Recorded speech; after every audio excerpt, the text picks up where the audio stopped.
This on YouTube. I'm going to paste the link here. If you're watching this on Insight Timer, you can go to my teacher's profile page. Just search for my name, Giovanni, and the link is in the bio. And I can confirm that the summaries of last week and this week are already there.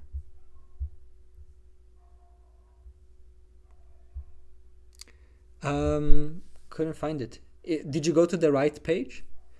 If anyone is having an issue finding that link, you can just go to the group on Insight Timer, Mindful Self-Discipline, and join that group, or you can send me a direct message either via my website or via the Insight Timer app.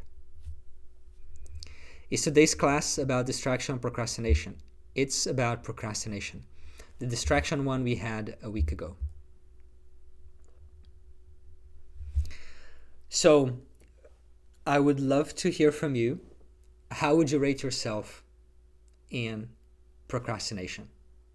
Now, one would be I procrastinate, or actually on dealing with procrastination. One is I procrastinate all the time. It's embarrassing, like I don't get much done. I've been postponing on certain important things for a very long time. It's a recurring challenge for me. And 10 is no, I never procrastinate. If I need to do something, I go and take action. And I'm going to grab some water in the meantime.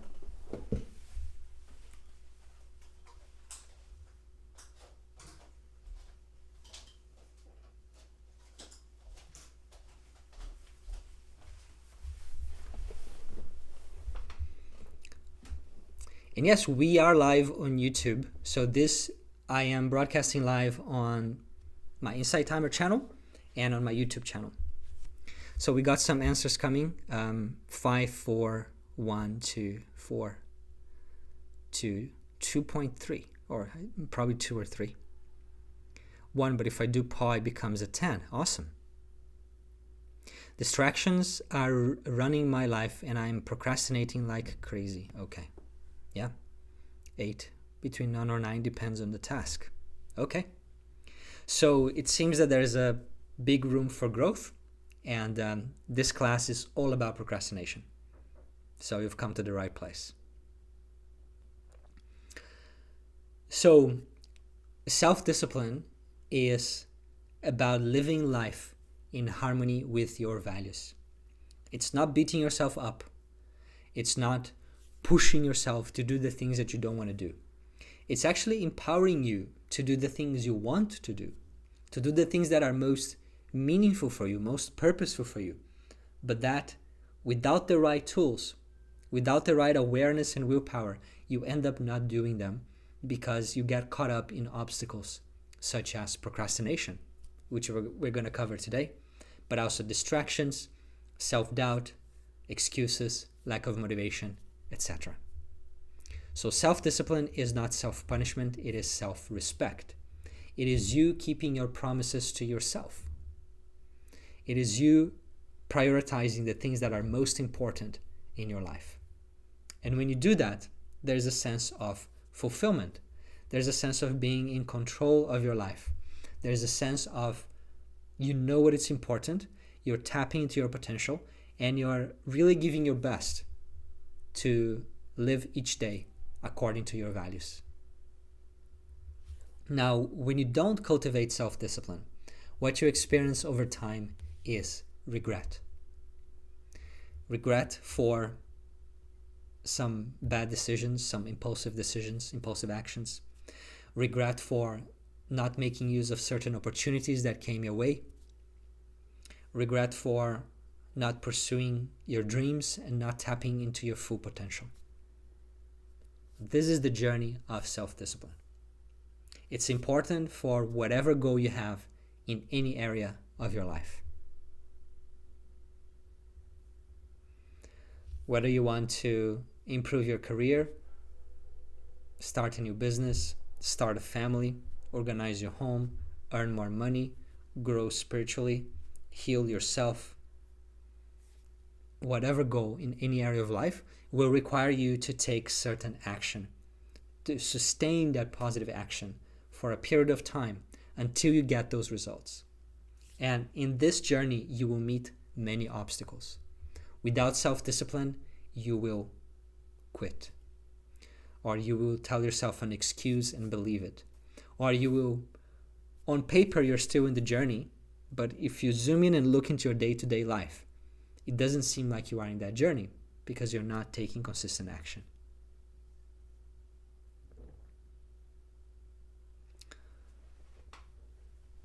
Now, the difference with my approach, while most people teach self-discipline in a way that is very forceful, that is all about mental toughness, that it's about forcing yourself, beating yourself up, you're in war with yourself. I call this the military self-discipline.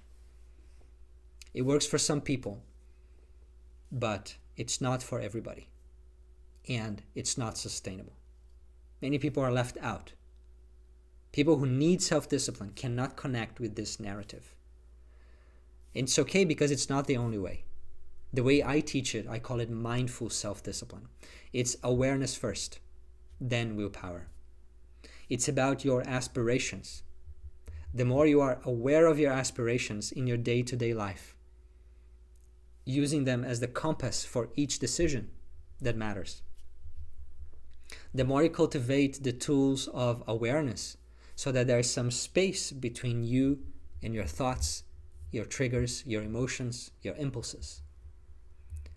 When you're cultivating aspiration and awareness in this manner, it is much easier to take action. It is much easier to apply willpower if you need to. And in many cases, you just won't need to. That awareness itself is enough.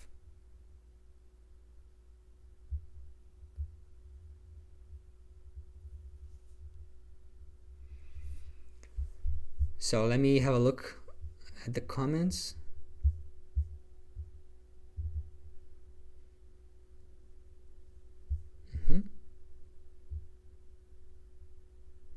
I procrastinate regularly, but I also get a lot done regularly. And for some people, busyness itself can be a form of procrastination.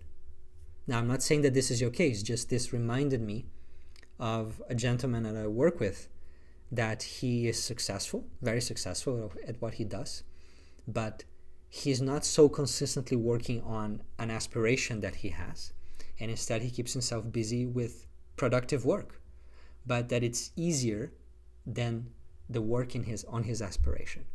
And this itself can be a form of procrastination. Work itself can be a form of procrastination. I'm just sharing this concept so you have in mind, because our mind can be very tricky. In the meditation world, we call it the monkey mind. Monkey can be very smart, can be very tricky. So we need to learn its tricks so we can outsmart the monkey.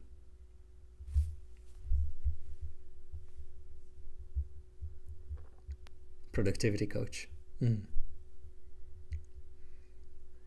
It is the compassion you present within your self-discipline that makes it effective for me long-term. Wonderful. I have very little self-discipline. I procrastinate via distraction, films, movie, Twitter, Facebook, etc. Yes. Okay. So in mindful self-discipline, we have 3 pillars: aspiration, awareness, and action. Aspiration is to know your purpose, to know what you want and to embrace it. Awareness is to remember your purpose and develop the tools that you need to keep it in mind. And action is to live your purpose, to take action day in and day out toward your purpose. We're chapter 28.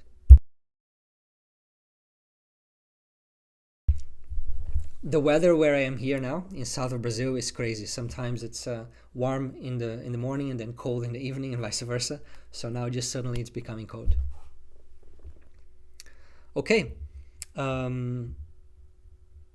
Now, who here is coming for the first time? I just want to make sure that you guys understand where we are, and I'll see if I will do a summary of the aspiration and awareness pillars, or if I go directly to the topic of procrastination. Okay, Nancy, Jennifer.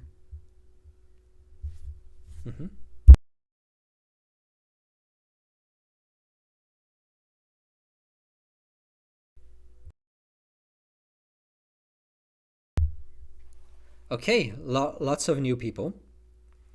So let me do a quick summary of the 2 pillars that we have already finished, because now we're talking about overcoming procrastination. We are in the middle of the action pillar. Procrastination is an obstacle to taking action. So let me share my screen. Now this is a summary of the aspiration pillar. There are 7 steps, and we have covered all of these. Now we are toward the end of this season. We had classes covering all these chapters. Now, the step number 1 of the aspiration pillar is to find your purpose. We talked about 5 different exercises to find the things that are most important for you. You can call them purpose, aspirations, vision, dreams, etc. These first exercises, first 4, are in the book and also in the free workbook that you can download in the resources page. And the 5th exercise, it's a special guided meditation I have created, and this is available for the members of my Mindful Self-Discipline app. So that's the first step, to have clarity about your purpose and aspirations. The second one, magnify your purpose, is about developing a strong emotional connection with your aspirations so that you feel motivated and driven. We covered the black and white exercise, which embraces the pain and the pleasure of fulfilling our aspirations in the different aspects of our life. The clearer that becomes for us, the more motivation we have. And that exercise it's in the workbook that you can download for free and try it on your own. And then again, this one is another guided meditation that is part of the Mindful Self-Discipline app. Now, step number 3 is to specify your purpose.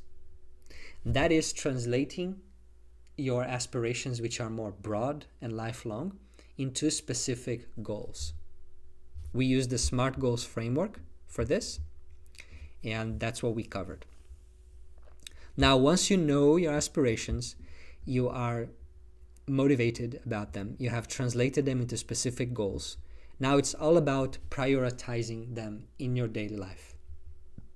And you do this by making sure that you are observing the triple commitment. The triple commitment is to commit the 3 core resources we all have: our time, our money, and our energy or attention. If you are dedicating these 3 resources, then you are working on your aspirations. If you're making your aspirations real in the present, then they will be real in the future. But if your aspirations are not translated into habits, into something that you do and think about and cultivate every day, then they will never be fulfilled. So that's the importance of this. Now, these first 4 steps are the setup of mindful self-discipline. You do it once, and you can review once a quarter or once a year. And then the next 3 steps are the internal work of self-discipline. We talked about overcoming self-sabotage. Self-sabotage happens when part of you wants your goal and another part doesn't. The other part doesn't want your goal because it's afraid. It could be fear of failure. It could be fear of what other people will think. It could be fear of success and how that might change me. It could be fear about the path itself, that it's uncertain, that it's may require a lot of sacrifice, etc.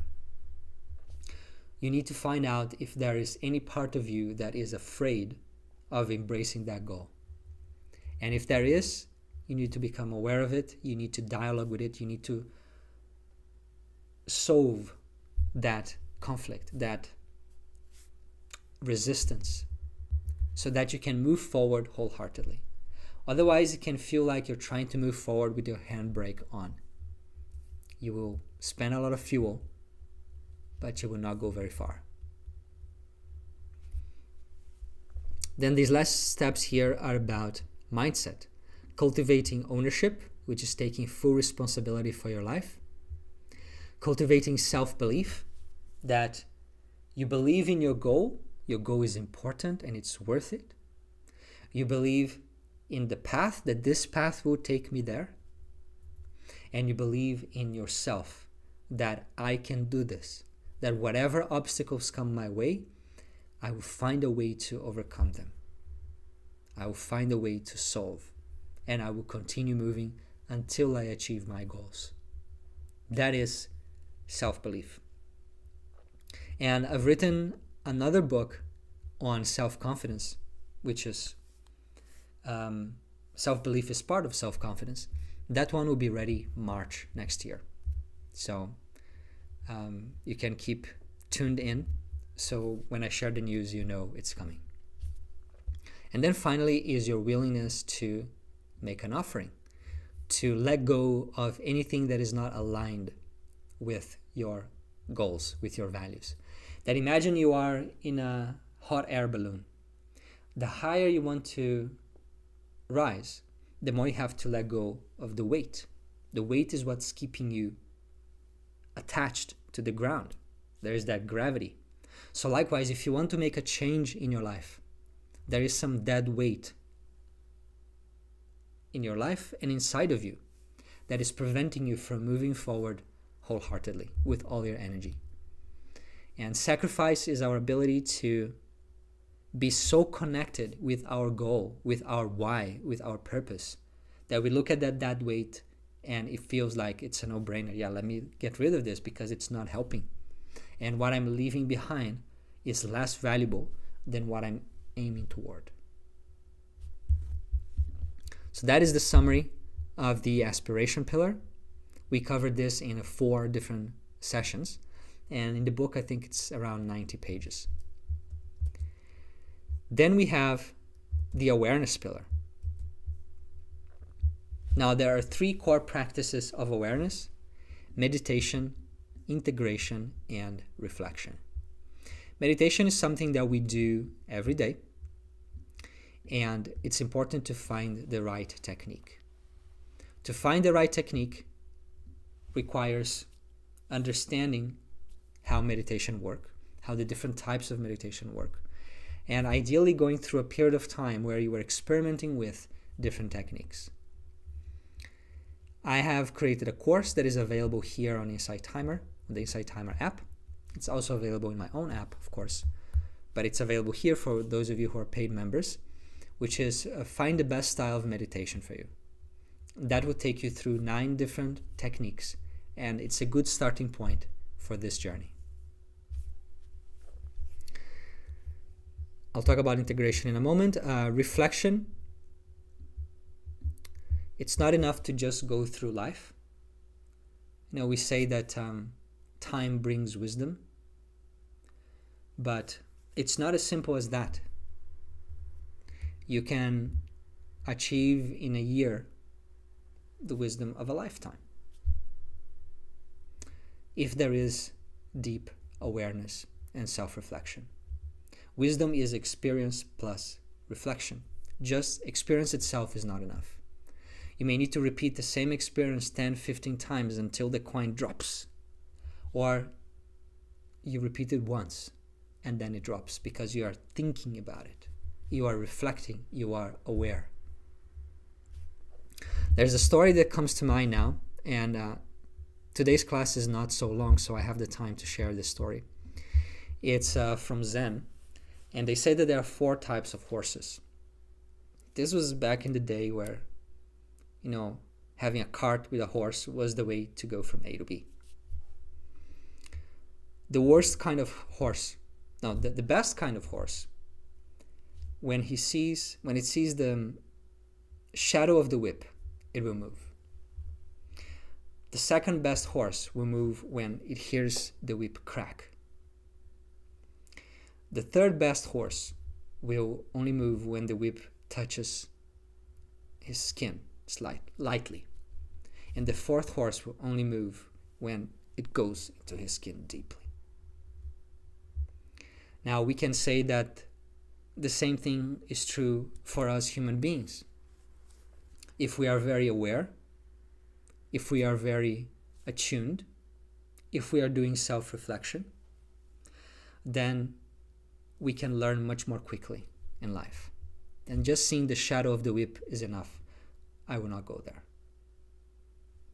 But if we are not aware, if we are not doing self-reflection, then life has to hit us deep. We have to go through that pain until we feel it, until we understand what we need to do. Confucius also said that there are some students that I have to explain them everything step by step, chew it out to them. And there are some students that I will show them one corner of the square and they would draw the other three. So it depends on how aware we are, how much we are paying attention. Are we cultivating the powers of our perception? So that is what awareness is about. Now, in terms of self-discipline, mindful self-discipline, we have the practice of reflection, and it takes different forms. Tracking, tracking +1 and -1s. We do that through the app. Deep conversations with a coach that can help you see beyond your biases and beyond your blind spots. And the thing about blind spots is that they are blind. It's extremely unlikely that we'll see them on our own. And then journaling, the 3-question journal that we go through every night. That is the minimum practice of reflection that is already helpful. Now, the pause method is pausing, becoming aware, and exercising our willpower. Pause, awareness, and willpower. Throughout the day, whenever we are facing a decision that, could be a step forward towards our goals or could be a step away from our goals, then we use the pause method to help us take that step forward, to help us get that +1. Now, this whole awareness pillar, this is a summary. I haven't even gone through the actual techniques, but it's just an overview of what we have covered in those classes and what's available in the book. And then we get to the action pillar. The action pillar, you can say, is about 3 things. First is having a clear plan about what do I need to do. Okay, this is my aspiration, these are my goals, these are the milestones of this goal, and these are the habits I need to build. Having that clarity, this is the path ahead. Then the second aspect of the action pillar is building habits, knowing how to build habits in an effective way. And we covered this in the past class, where we talked about the cue, action, and reward system of building habits, or elements of habits. And then the third element of the action pillar is knowing how to overcome the obstacles to action. And we're covering one obstacle today, which is procrastination. And next week, we're going to cover 2 other obstacles, which is self-doubt and failure. So that, my friends, takes us to the class today. I would love it for you to share in the comments, what is one thing that you are procrastinating on lately? Or if this is easier for you, what is one thing that you habitually procrastinate on? I'm asking you to share these examples so that other people in this community can read and feel I am not alone. Other people are also struggling with the same thing. And so that I have good examples for the class of today.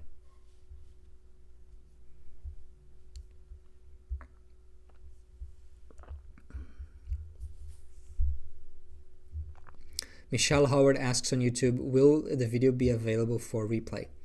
It will be here for 24 hours. Sometimes I leave it for longer, but for 24 hours for sure.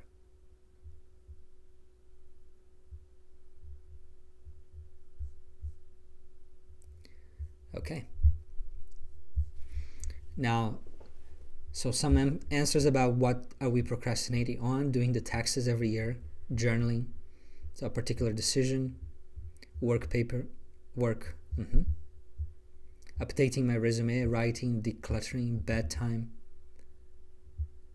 to-do lists of to-do lists, yes, editing a manuscript, yeah.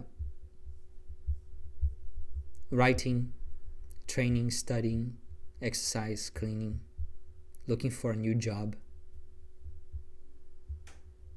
doing mindfulness work, going to bed on time, yes, launching my new business. Where can I find it during 24 hours? That's on my YouTube channel. You can just search for my name, Giovanni Dinsman, on YouTube. Returning phone calls, yeah. Practicing Tai Chi, doing physio, finishing my website, selling my art. Okay, wonderful. We have lots of good examples here. Looking for another place to live. Yes.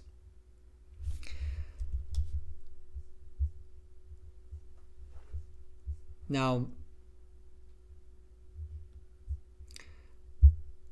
the thing about procrastination is, the first thing we need to understand about procrastination is what it is. What is procrastination? The DNA of procrastination, the essence of procrastination, is avoiding pain. Now, many people try to overcome procrastination without understanding the root cause. And when that happens, you can use all sorts of tools. You can download a social media blocker or a website blocker, and you'll find another way to procrastinate. You will procrastinate with something else. There's always going to be something more interesting than going through pain. So the solution to procrastination is not to avoid the thing that you're doing when you're procrastinating. The solution to procrastination is to address the root cause. And the root cause is you are trying to avoid pain. You are trying to avoid an activity that brings you discomfort. It could be physical discomfort, the effort of doing the exercise, the Tai Chi, the moving, whatever it is. It could be emotional discomfort, that difficult conversation I've been postponing. Doing this presentation that might lead to me feeling, risking other people's judgment, etc. It could be mental or cognitive pain. Doing taxes, editing the manuscript, launching the website. Anything that requires steps that are difficult or unknown, anything that is boring, all of these are forms of pain. Meaning that going through that activity leads to us experiencing a sensation or an emotion, a feeling that we consider painful. And in order to not experience that, we avoid and do something else. And so I invite you to reflect in this moment. You don't need to share, but you can if you want to. What pain are you avoiding? Are you trying to avoid? At the very least, getting clarity, is it physical, mental, or emotional? And if it's mental or emotional, what type of emotion? Is it the pain of making decisions? The pain of going through a task that is boring? The pain of doing something that I don't know? Emotional and mental judgment. Pain of bursting my own bubble. Yes. So true, it's avoiding pain. Once I actually start, I thank myself for doing it, but I still go back to avoiding. Yes. That's the habit. Facing my lack of skill in writing. Pain of several emotions. Mental exhaustion. Yes. And so this means that because procrastination is aversion to pain, and I'm using the word pain in the broadest possible sense, as you can already tell. So if procrastination is an impulse to avoid pain, there are only 3 ways that we can overcome this. Either we can make that action not painful or less painful, or we make not taking action even more painful than taking action. And in most cases, it's already so. We are just not aware. Or we say, you know what? Yes, this is going to be painful. So be it. Because there's something on the other side of this pain, there's something that is more valuable than avoiding the pain. And if you have that awareness, if you have that purpose, then it's a no-brainer. You have to do that. It feels like it's the right thing.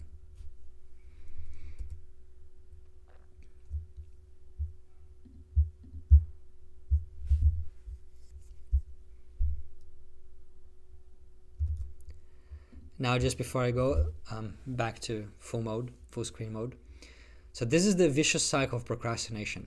You have a project, and this project could be cleaning your house, could be a project at work, could be exercising, anything. You have a project that is not progressing, a goal that is not moving forward. And then when you think about it, you become anxious. To relieve that anxiety, you procrastinate. And here, anxious could be other things as well, other forms of pain.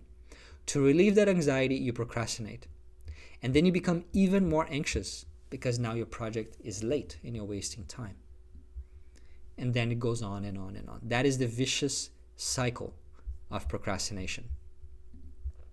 And whenever in our life there is a vicious cycle, we need to break that cycle. And the sooner you do that, the better. Because it just tends to become more and more vicious.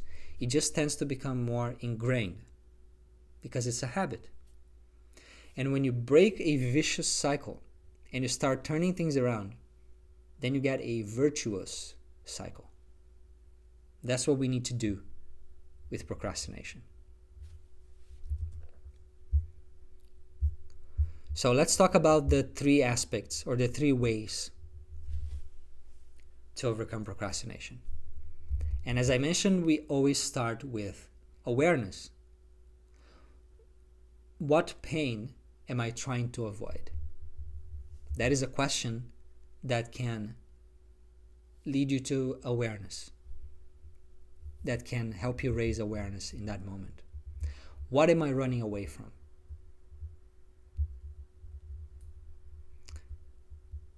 There is this I don't know if this is a quote that I read somewhere or if it's the result of a study, but it's the idea that when you name your demons, you weaken them.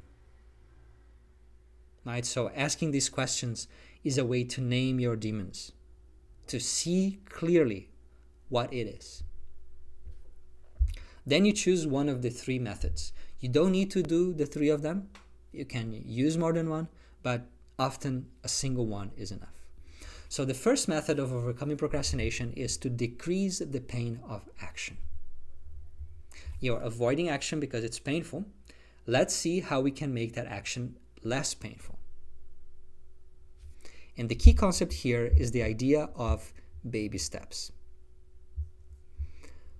In the approach of baby steps, there is a big task. And when you look at this big task, it's painful. To do my taxes, to launch my website, to edit the manuscript. It's a huge task.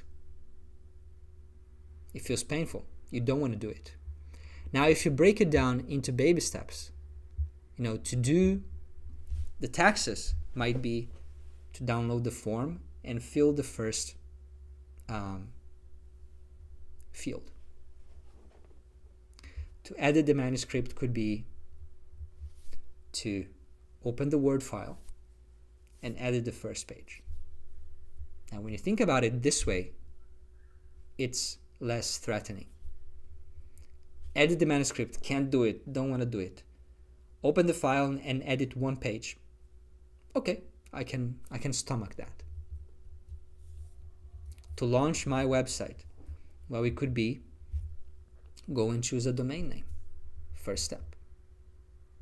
So you get a big task and you break it down into baby steps. Now you get that baby step and you ask yourself, do I still feel like procrastinating when I look at this particular step? If no, then you do it. Fine. You found something that is small enough that you can do it. So you do it. If you still feel like procrastinating, then you iterate through this process. You go again and break it down further until you get to a task that is so small that you don't need to procrastinate. So that is the idea of baby steps. If your next step is confusing or feels too difficult or too complicated, you need to break it down into smaller steps. If you don't know what the next step is, then figuring out the next step is the next step. Figuring out the next step is the next step. And you go online, you find a mentor, you ask someone who knows, you try to learn from other people's experience, you figure out. That is the first step.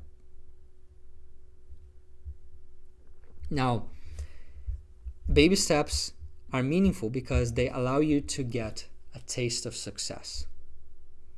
Instead of looking at the big task and not doing and postponing to a future date when you feel like, okay, now I have to, or you feel full of confidence and willpower at that time. No, you break it down into small steps and you address them little by little.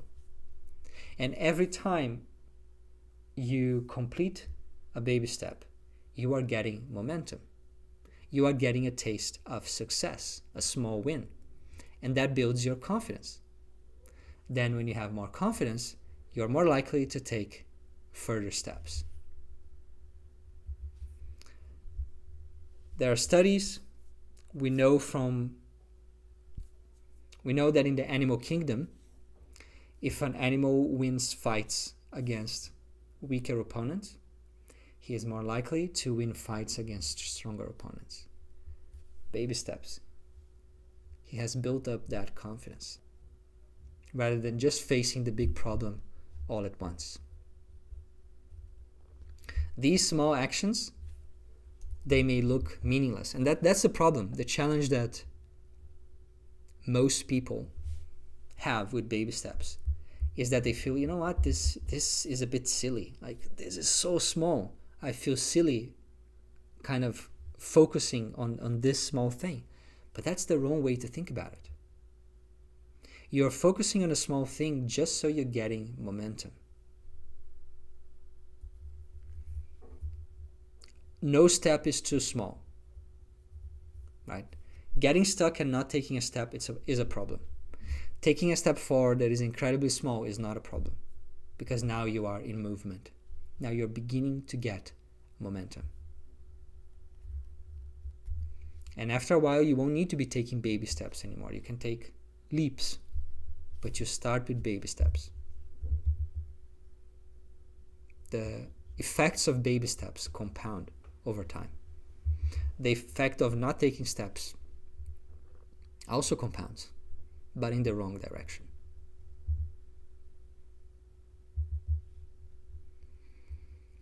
Now, if the reason why you are procrastinating is a deeper emotional pain, such as limiting beliefs or the aftermath of trauma, then baby steps can still help you get some momentum, but it won't solve the problem, and you need to work that through. But still, even in those cases, you can get things done with baby steps. I worked with a young man a few years ago, 3 years ago, as his coach, and his main problem was anxiety. And when he came to me, he said his anxiety was 10 out of 10. And after 2 months working together, it was a 2 out of 10. And one of the main things that we worked on was baby steps. That you get anxious about doing something or getting somewhere or making a change or solving a problem. But if you break it down into baby steps until it's achievable, then you don't need to feel anxious anymore. Then instead you feel confident. Confidence is one of the antidotes to anxiety. Anxiety is when there is a threat, and if you think about the two elements of anxiety, there's a threat and there is the perception of our capacity to deal with the threat. So it's not only about our objective capacity to solve that problem, but the perception of our capacity and the perception of the threat. If we perceive the threat to be higher than our capacity to deal with that threat, then we feel anxious. What am I going to do? Now, if the perception of the threat is smaller because I have broken it down into baby steps, for example, there are also other ways, and the perception of my capacity is big because I have cultivated self-confidence, now I don't need to be anxious about that problem. If it comes my way, I know how to solve it.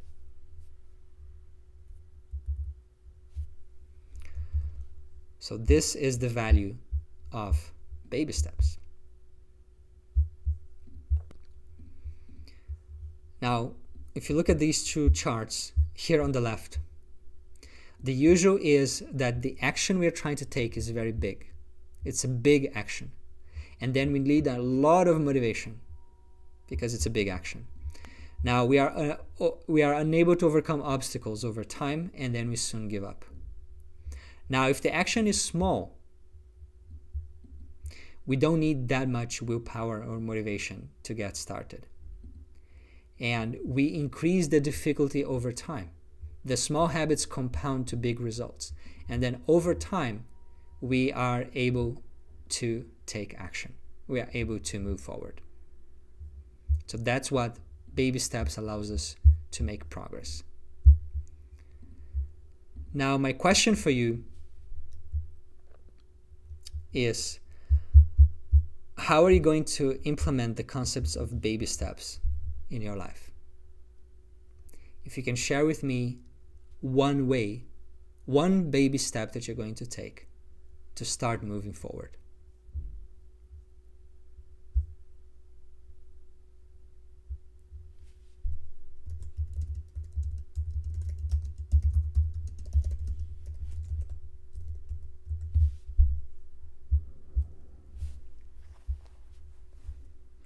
Let me catch up with the comments here.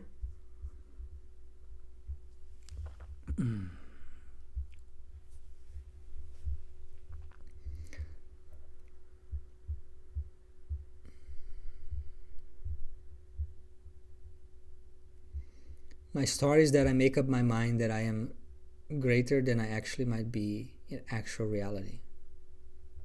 You might need to give us a little bit more context, Laurel. And is there a question somewhere there? What do you mean by increasing the pain of action? We're going to cover that. Inaction, we're going to cover that soon. That's how I clean the house, one floor at a time. Yes, one room at a time.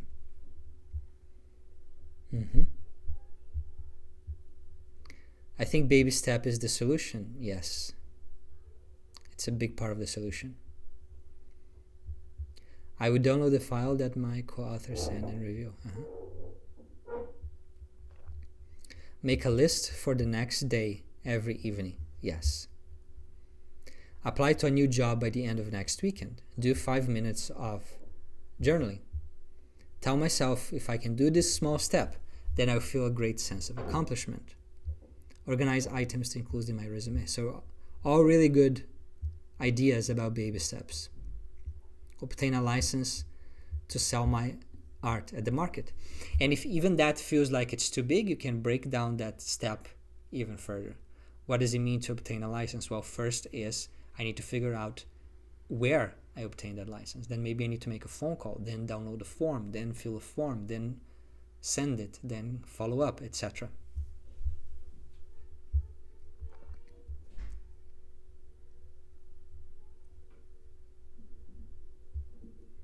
Schedule 10 minutes starting Monday to do research. Paying the fee makes me accountable. Yes. Attending this class feels like a baby step. Wonderful. Go to bed with a cup of tea and a book. But how do I get motivation? Sunita, motivation is all about discovering your aspirations, understanding how they are valuable for you, So you can do those exercises in the book or the workbook.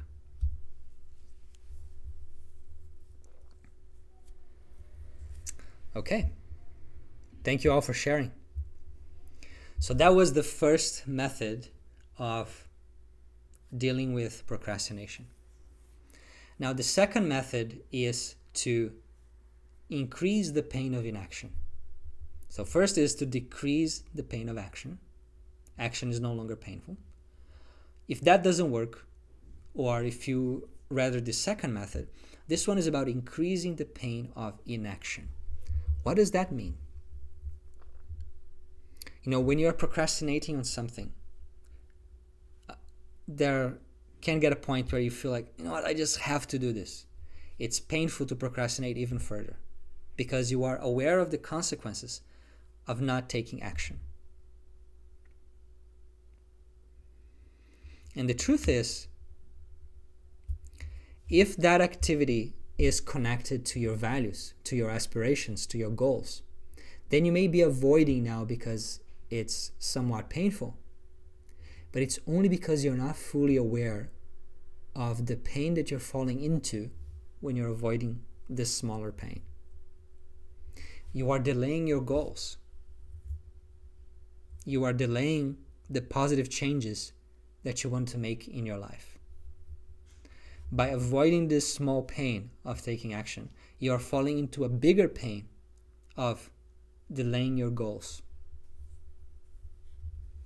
of not solving a particular problem, of burdening your future self, because the future self will come if you plan to stick around, and you are the future self of 5 minutes ago, 5 weeks ago, 5 years ago. So you are adding one more item in the to-do list of your future self, who will likely already have many things to do. There's this quote from James Clear: procrastinating on something important is choosing to delay a better future. So this second method is all about becoming aware of the consequences of procrastination. That if you want to change your job and you are procrastinating on updating your CV or applying for some jobs, by choosing to procrastinate on these actions, you are choosing to stay in your current job longer, the job that you don't like, the situation that you want to get out of. You're choosing to stay there longer. By procrastinating on starting your business or new career, you are choosing to stay in your current state longer. And if you can reflect on how that is actually more painful than that action, then you won't procrastinate because it doesn't make sense. The difference is that the pain of the action we are procrastinating on is here. It's now. It's very real.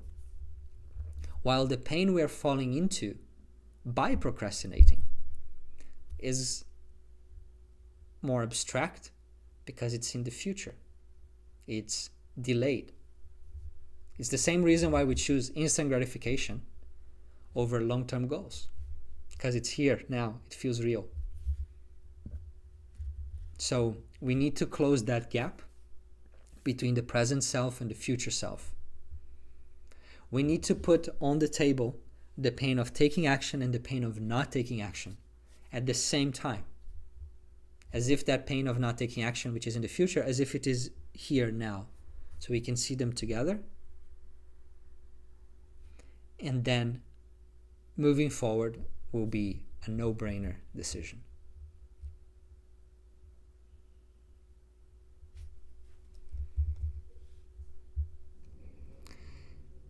Here are some questions that you can use for that.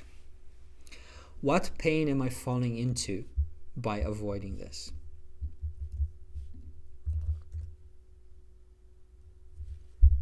Take a moment to become aware of that.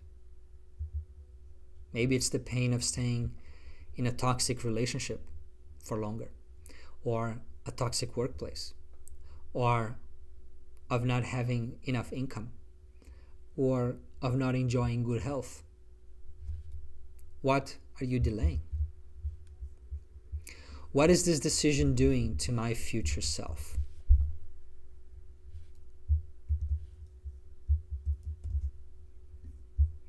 And these are all different ways of asking the same questions. What are the hidden costs of this decision? Just choose one of these variants and you can work with it. Now this fourth one, is perhaps my favorite of these four. With this decision, am I training myself to succeed, or am I training myself to fail? Every time you procrastinate, you're becoming better at procrastination. You're becoming a better procrastinator. You are making it easier for you to procrastinate again in the future. Every time you take action, even though it's painful, you're becoming better at taking action. You're becoming better at living aligned with your values, at being disciplined.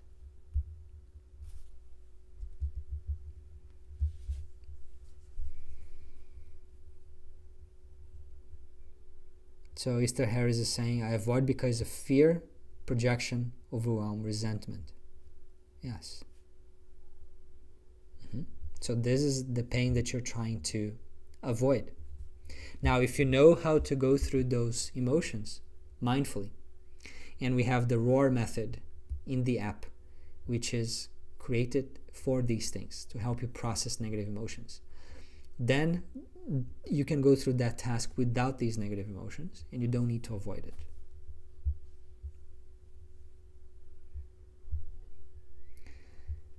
Karma asks, is this similar to the pain versus pleasure principle? That is, you associate more pain to asking the person or date or not.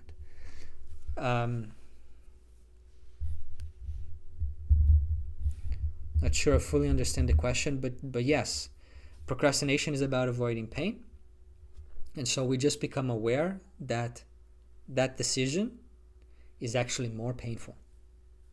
If you become aware that it is more painful to procrastinate than to take action, you will take action.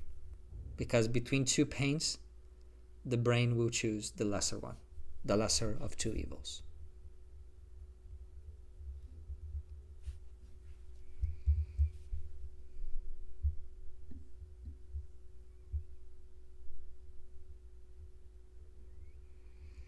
So that was the second method. Increase the pain of inaction. Now, the third method to deal with procrastination is to embrace the pain. We don't try to make it smaller. We don't try the other option to make it more painful. We just say, we'll embrace this pain. And there is something that is so beautiful about that. That is that action of knowing that there will be pain and saying, it's okay, I'm going to do it. There is courage in there. There is confidence in there that I know how to go through this. And there is also a sense of purpose, that I have found something more important than that pain. That's why I can embrace it. When you can look at that discomfort and say, no problem, you have made yourself big. You have made yourself larger than the discomfort.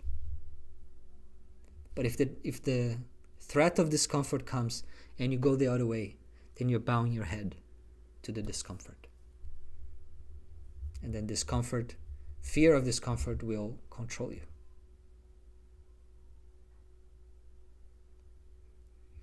Thank you, Norma, for the donation. These classes are made possible by donations. So if you appreciate this class, if this class is adding value in your life, if it's inspiring, informative in any way, consider leaving a donation to support my work. Thank you, Loretta and Rachel. Now, other ways you can support my work is getting extra copies of the book, for friends and family, or for those of you who are members of the Mindful Self-Discipline app, thank you. Thank you, Kathleen and Zoe. So, in this third method, embracing pain, there are different ways to embrace pain. The more martial way of embracing pain is that you just become stronger than the pain, and you are determined to do it, and you just go through it and you don't mind the pain. That is one way. If that works for you, great. The other way is the more mindful way, which you learn how to be with the pain mindfully. That you learn how to observe that the pain is just an object in your awareness. That actually the pain is just sensation. It's just a sensation that is being interpreted as pain. And that you can learn how to accept it, how to be with the pain without needing to contract, without needing to run away. That you know how to transform that pain. And this is the process of the ROAR method. We have covered the ROAR method a few weeks ago. Recognize, observe, accept, and release. There's an outline of that in the book, in that chapter, and also in the workbook that you can download for free. And there's also the guided meditation in our app.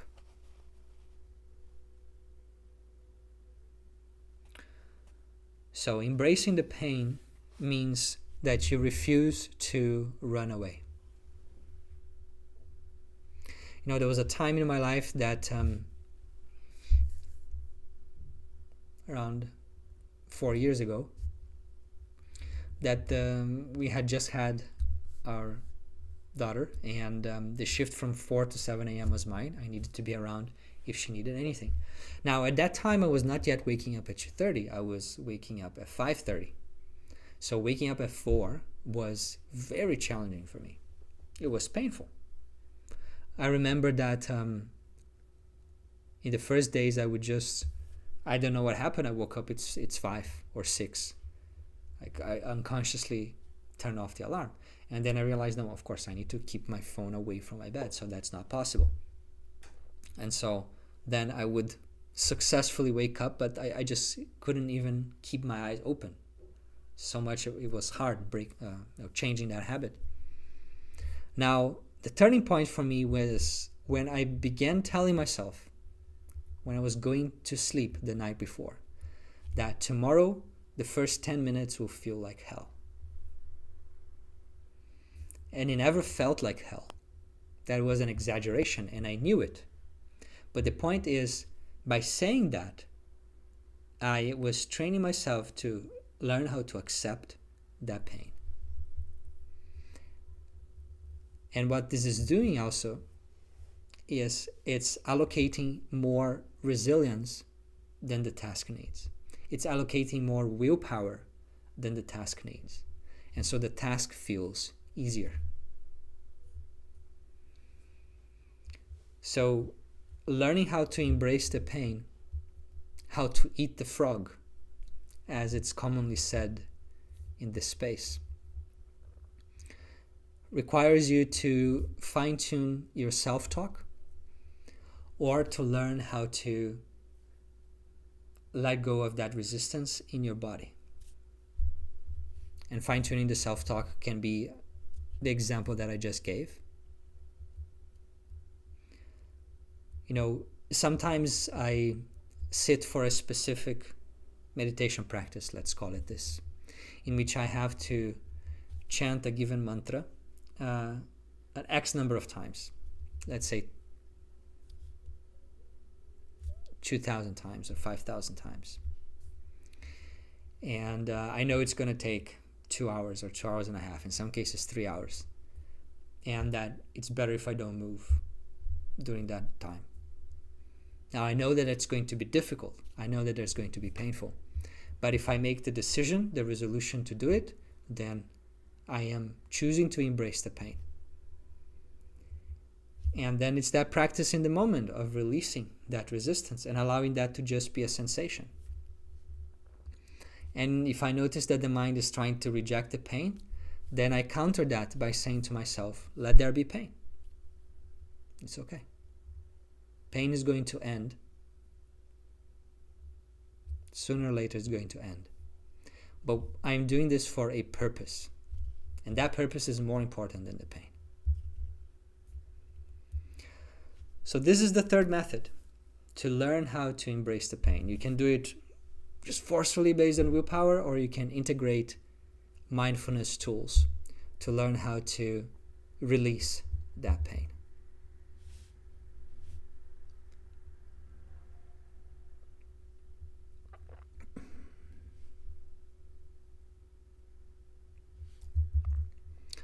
Self-discipline is not about what we feel like doing in the moment. If we just follow what we feel like doing in the moment, then we'll have no consistency or focus in our lives. Self-discipline is about doing in the moment what is aligned with our values, what is going to be a +1 in our life, what is going to move us forward a step closer to the person we want to be. And so it's about action, not mood.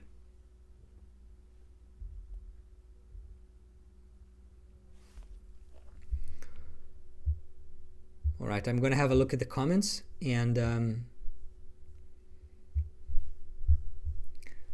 move forward.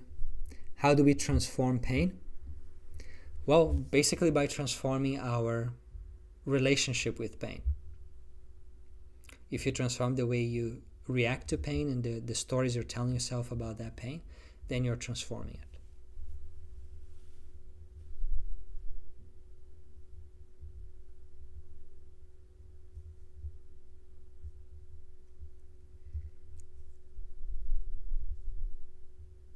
No matter what time I wake up, the first 10 minutes is hell. What if it's 6 a.m., 7, 8 a.m.? Yeah. I'll eat my cane toad here in Oz. It's very similar to yoga asana,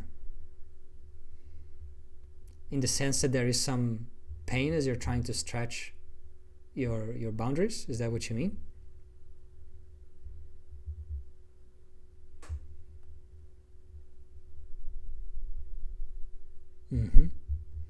I swim in the sea every morning at 7. I had to overcome the pain of freezing cold. Well done. Very nice. Which method do we apply if we have a big project to accomplish? It depends. It depends on the project. It depends on your personality. Whichever of these three methods gets the job done is fine. Applying baby steps is the first line of defense, so to speak. It's the first thing to try. But you have to try and see what works for you.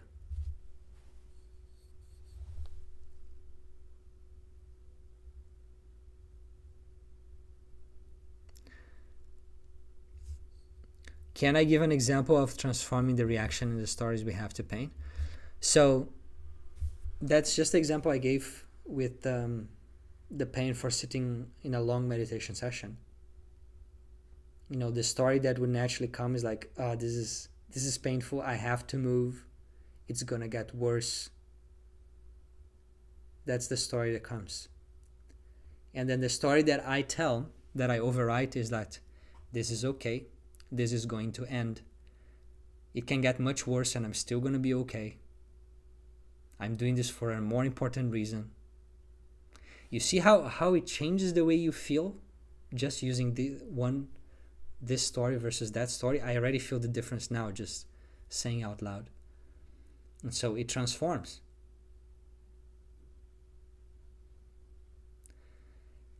And then when you come out the other end from that process, then you come out stronger. Stronger than if there wasn't any pain. Because then it's just an easy task and we know how to do that. If we are distracted, that is from outside stimulus, from Facebook, films, etc., should I have a period where I stop watching them?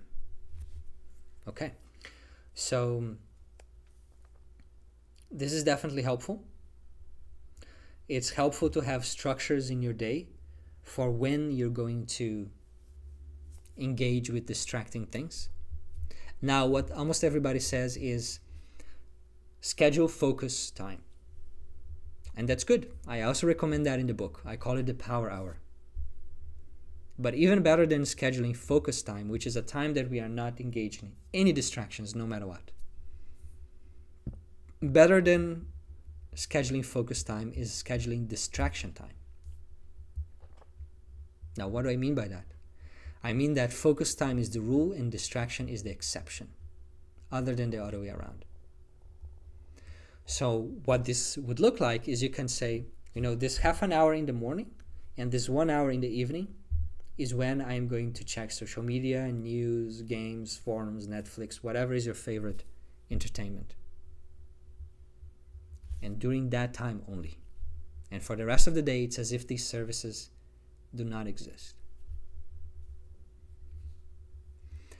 But still, if you're procrastinating on difficult tasks, you can procrastinate by doing other things. As I told you, I have a client that he procrastinates difficult work by doing easy work. He doesn't procrastinate difficult work by going on YouTube, by doing easy work. So procrastination is a deeper problem in a way.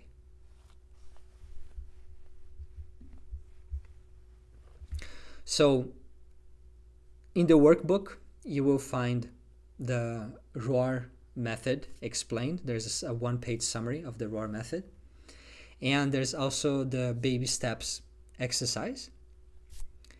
And for those of you who are members of the Mindful Self-Discipline app, there is a guided meditation called Dissolve Procrastination, in which I guide you through implementing these tools that we've talked about in the moment.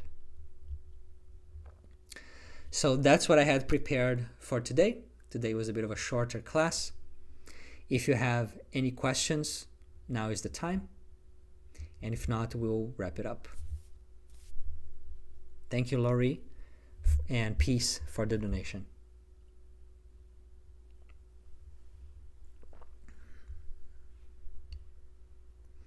I do that with replying to emails and texts. I will only answer during certain times throughout the day and for a certain amount of time. That's great. That's the way to do it.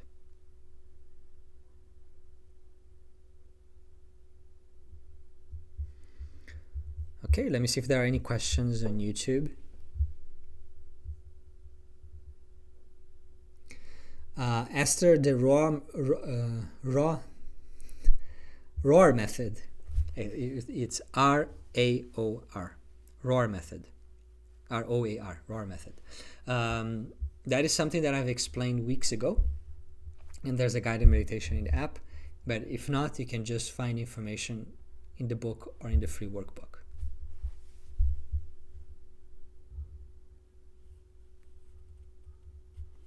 Where do I watch it back? It's on my YouTube channel for the next 24 hours. Just join How to Connect with your other materials. You can search for my name on Insight Timer, Giovanni Dinstman. That will take you to my teacher's profile page. And the link is in the bio where you can download everything for free. Okay. Now, before we go, I would love to hear from you. What was your biggest takeaway from today? What is one thing that you want to make sure you remember and apply in your daily life? If you can share that in the comments, that would be great.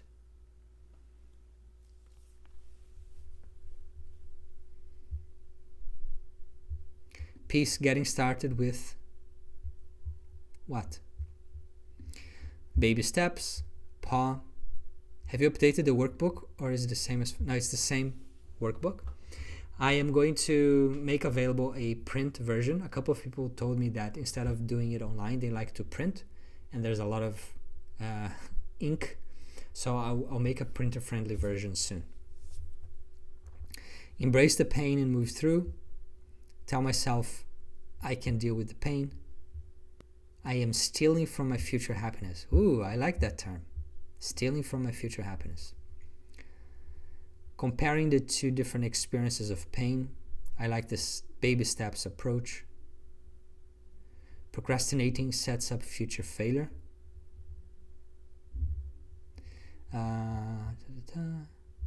Use the baby steps. Baby steps. Realizing the deeper source of my procrastination on the manuscript project. Embrace the pain and go through. Just do it. Pain will pass. Yes. I find that a very empowering thing to remember in the moment. Whatever is the pain that we're going through in life, this shall pass. It seems that just remembering this in the moment already makes our spirit larger.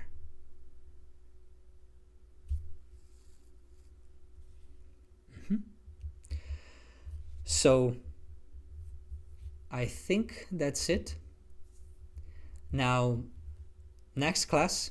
So before I go, I just want to let you know that I have this YouTube channel where I publish a one minute video every day, covering concepts around self-discipline, self-confidence, focus, and meditation.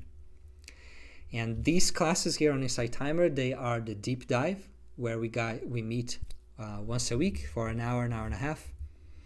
And the daily YouTube videos are for you to keep yourself engaged, to keep yourself thinking about these things, absorbing and implementing them.